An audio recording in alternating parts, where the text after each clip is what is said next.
আমাদের প্রিয় নেত্রী,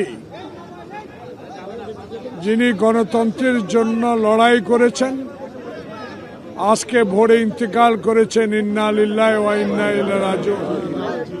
আমার সাথে ফজলুল হক মিলন সহ নেতৃবৃন্দ আমরা এই খবর শুনে, আমি নোয়াখালী থেকে এবং ফজলুল হক মিলন গাজীপুর থেকে ম্যাডামের এই মৃত্যু সংবাদ শুনে এসেছি।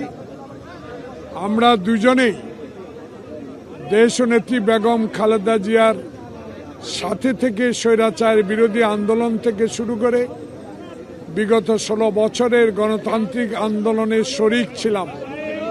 আজকে আমরা মাহারা গণতন্ত্রের সেই মহানায়ক যিনি ছিলেন দেশনেত্রী আমাদের থেকে বিদায় নিয়েছেন। আমরা অগণিত মানুষ যারা বিগত দিনে এই পার্লামেন্টের থেকে আমরা ওনার খুব কাছে ছিলাম।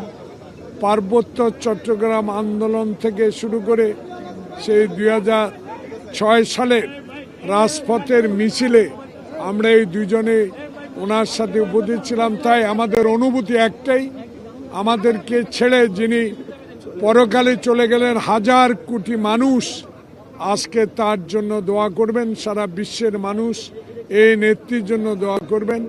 একটু পরে আমাদের স্ট্যান্ডিং কমিটির মিটিং হবেন, জাতীয় নেতৃবৃন্দ আর বিশদভাবে আপনাদেরকে জানাবেন।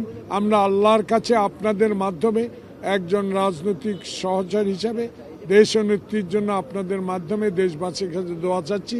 আল্লাহ সবাইকে সুস্থ রাখুন, দেশনেত্রীকে আল্লাহ পাক বেশ নসিব করুন। আসসালামু আলাইকুম।